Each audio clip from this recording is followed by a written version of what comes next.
কালকে থেকে একটা নতুন উঠেছে দেব শুভশ্রীকে নিয়ে, খুব ফেসবুকে ট্রেন্ডিংয়ে চলছে, সব জায়গায় ফেসবুক, হোয়াটসঅ্যাপ, ইনস্টাগ্রাম সব ভরে গেছে। খুব ভালো কথা, ওদের নতুন বইয়ের একটা প্রমোশন নিয়ে এসছে ধূমকেতু। দু একজন ছাড়া কারো মুখে শুনলাম না যে এটা প্রমোশনাল ভিডিও। সবাই বলছে 10 বছরের ভালোবাসা ব্যাক করেছে, এক্স রিটার্ন এসছে। কেউ কেউ বলছে এইসব দেখে তোরা আবার এক্সের গলায় ঝুলে পড়িস না। তো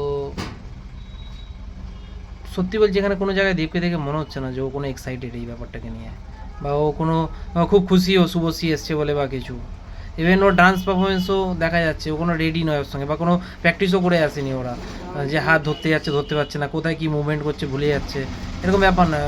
আচমকাই একটা দাঁড় করে দিয়েছে, হ্যাঁ করো, এরকম একটা ব্যাপার।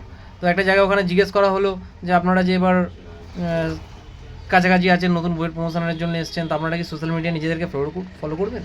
তো দেবদা বলছে যে ব্লগ ছিল, ব্লগটা খুলেছি, এটা অনেক বড় ব্যাপার।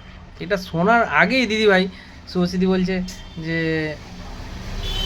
এটা শোনার আগেই শুভশ্রীদি বলছে যে কে ব্লগ করেছে, কে ব্লগ করেছে? দেব বলছে তো আমি তারপর বলছে ফোনটা দাও দেখাও কে ব্লক করেছে। বাধ্য হয়ে ছেলেটা বলছে ফোনটা দাও, খোলো এর ব্লক খোলো, একে দেখাও, ফলো করো। ভাই বিয়ে হয়ে গেছে, এত ভালোবাসা ছিল, বিয়ে করেছিস কেন? দেবের কোনো এক্সাইটমেন্ট দেখা যাচ্ছে না এটা নিয়ে, আর কেউ চাইবেও কেন? বিয়ে হয়ে গেছে, বাচ্চা হয়ে গেছে,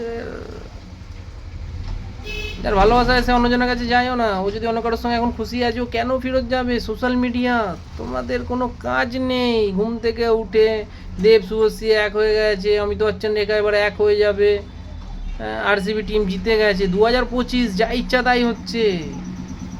এখানে ভাবার কিছু নেই। কিছু কিছু মানুষ তো ইউটিউবে সকাল থেকে উঠে দেখছি 5বার ছেড়ে দিল একই ভিডিও ইউটিউবে, কেন? রিচ বাড়বে, ভিউ বাড়বে।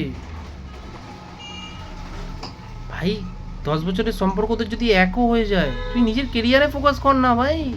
10 বছরে তুই কি করে নিয়েছিস? স্কুল থেকে বেরিয়েছিস, টোটো অবধি গেছিস, টোটোতে উঠেছিস না টোটো চালিয়েছিস, করে কি নিয়েছিস ভাই?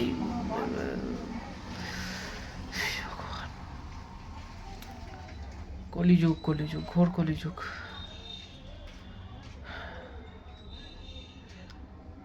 আজকে এই উস্কানিতে কয়েকজন মিলে এদের সংসারটাকে ভাঙবে, একটা মেয়ের। এরা দুজন আবার আলাদা হবে, দুদিন পর এরাই ওকে নিয়ে লিখবে এই মেয়েটাই ভালো ছিল না, দেখো সংসার করতে পারলো না তো। কারোর ভালো এরা দেখতে পারে না, কারোর ভালো।